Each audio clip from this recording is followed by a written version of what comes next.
Смотрите в программе. Михаил Мишустин призвал сделать упор на IT-отрасль и оказывать большую поддержку молодежи.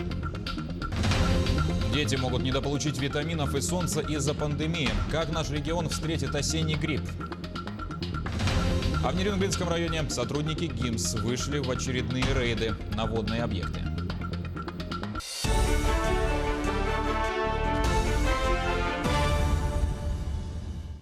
Продолжаем эфир нашего телеканала новостями к этому часу. Премьер Михаил Мишустин призвал компании развивать бизнес в сфере IT. В ходе пленарного заседания «Цифровые перемены» глава Кабмина заявил, что в качестве основного ресурса будущего России необходимо поддерживать молодых людей. В том числе и школьников, которые с помощью инноваций помогают стране выйти на более высокий уровень экономического развития. В свою очередь, вице-президент Telegram Илья Перекопский отметил, что в России и Восточной Европе есть целая армия талантливых программистов. Однако им сложно раскрыть свой потенциал из-за необходимости платить налоги таким корпорациям, как Apple и Google. Перекопский призвал Россию принять участие в антимонопольных расследованиях в отношении этих компаний. Фактически сегодня отрасли дан, если хотите, карт-бланш. Призываю все компании использовать новые возможности и льготы, развивать свое дело и создавать новый бизнес, который будет успешно конкурировать на глобальном рынке. IT-специалисты отмечают, что сейчас отрасль переживает сильный подъем, так как во время пандемии просто не обойтись без онлайн-сервисов и площадок. К примеру, в образовании дистанционная форма позволила подать документы и заявления в вузы сотням тысяч абитуриентов.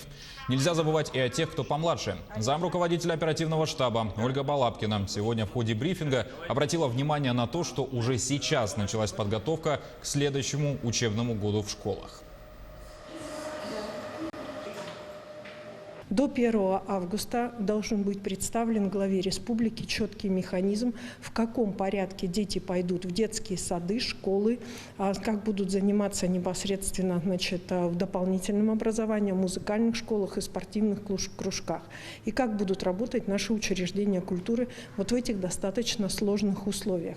А для чего нам необходимо это сделать сейчас и отпланировать, потому что все должны уже понимать, как они зиму будут проводить.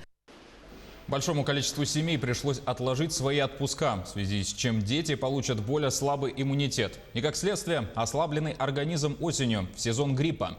По словам Ольги Балапкиной, этот вопрос тоже прорабатывается правительством региона. И уже сегодня есть методы, которыми планируют смягчить спад иммунной системы у детей.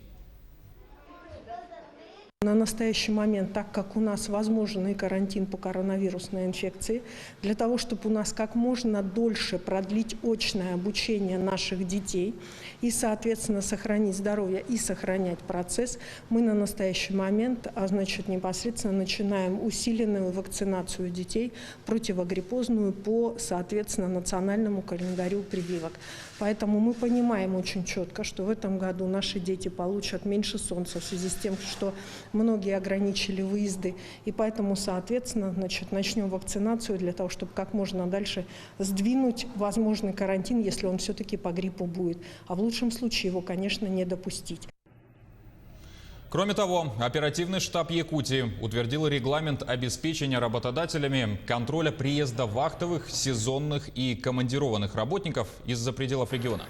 Согласно документу, наниматель в обязательном порядке письменно уведомляет органы власти о прибывающих работников за 5 дней до прибытия. При этом все прибывающие работники должны иметь отрицательный результат лабораторных исследований, проходить перед приездом обязательный медосмотр. После приезда все прибывшие в обязательном порядке изолируются на 14 дней. Реанимобиль категории «С», оснащенный всеми нужными медицинскими аппаратами, прибыл в Вилюйский район для несения службы. Ранее в 2017-2018 годах Центральная районная больница уже получила 2 автомашины скорой помощи категории «Б». Ранее же медработникам приходилось адаптировать и чинить авто своими силами из-за старости и изношенности.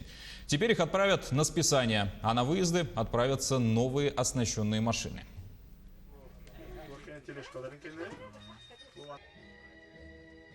Мы очень довольны. Данный автомобиль будет служить для транспортировки больных не только внутри города Вилюйска, но и в город Якутск для транспортировки вилючан и в город ПСО-Нюрба, получается.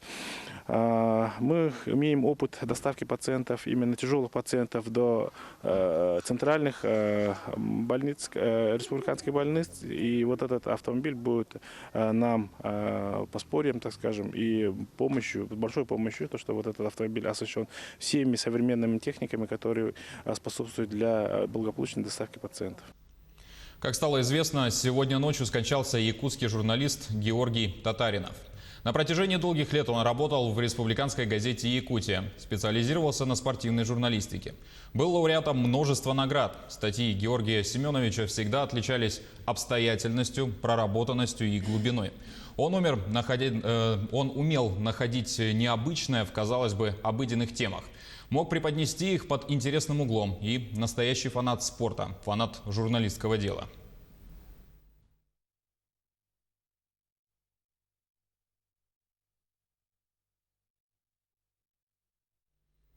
Городской пляж Якутска подготовили к открытию. Когда ждать официального старта купального сезона в столице, расскажет моя коллега Юлия Великодная. Юлия, ждем от тебя подробностей.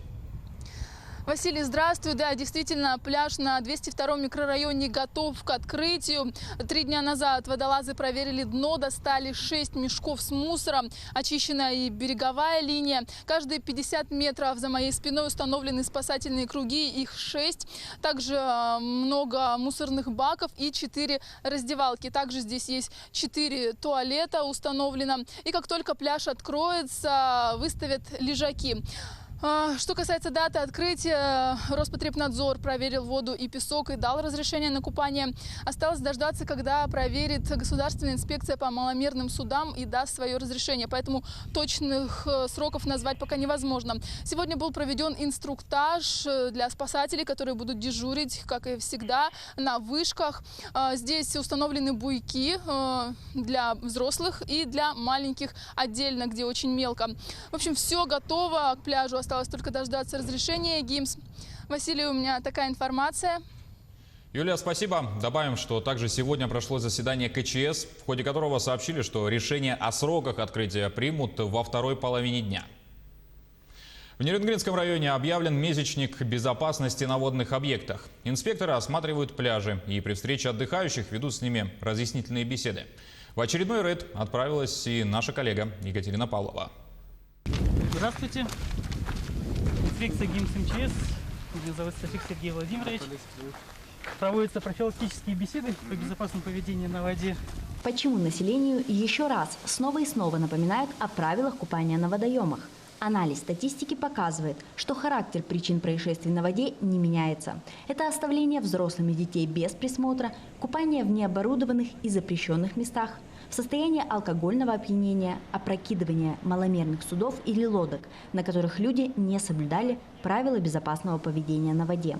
Это говорит о том, что нельзя забывать о профилактических мероприятиях. Если сотрудники ГИМС выявляют детей без надзора, такие сведения передаются в комиссию по делам несовершеннолетних.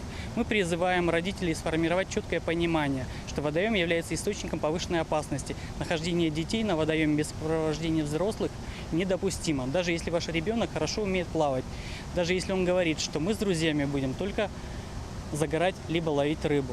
Если взрослые гибнут в основном по своей халатности, то гибель детей, как правило, на совести их родителей. Статистика свидетельствует, что среди тонущих четверть составляют дети до 16 лет. Уважаемые отдыхающие, будьте внимательны к окружающим, не ждите криков о помощи. Тонут, как правило, молча. Берегите себя и своих близких. Отдых на воде грозит обернуться серьезными неприятностями для тех, кто нарушает элементарные правила. В целях предупреждения подобных случаев сотрудники ГИМС со спасателями, инспекторами по делам несовершеннолетних, волонтерами осуществляют патрулирование зон отдыха и напоминают о мерах безопасности на водных объектах, подчеркивая, что у каждого из нас только одна жизнь, и ее надо беречь. Екатерина Павлова, Захар Головин, Сергей Козюра, Нерюнгри. Уроженец Вилюйского района Якутии Алексей Могила стал руководителем управления Федеральной налоговой службы по городу Севастополю. Этому предшествовали более 20 лет службы в налоговых органах города-героя и столицы Восточной Сибири – Иркутске. Наш крымский СОБКОР Денис Тишин встретился с главным налоговиком Севастополя. Немногословный, суровый профессионал, который погружен в мир цифр и расчетов. Таким поначалу представлял главного налоговика Севастополя Алексея Могилу. Однако, вопреки моим ожиданиям, наш герой оказался довольно общительным и разносторонним человеком. Родители приехали в Якутию в свое время еще на молодежные стройки, так называемые, там познакомились и создали семейку, ячейку семейного общества, да? Вот. А уже в 92 году было понятно, что северу России уделяется очень мало внимания. То есть населенные пункты стали сокращать численность, стало меньше работы. Вот. Ну и выбрал такой вуз, как Иркутский институт народного хозяйства.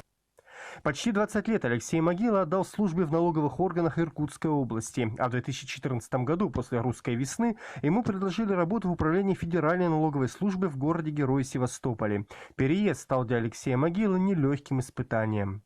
Главный налоговик Севастополя не без гордости признается. За последние 2 года управление налоговой службы по городу Севастополю стабильно входит в 20-ку лучших налоговых органов страны. Здесь применяют самые современные технологии, куда входит и оценка рисков для налогоплательщика.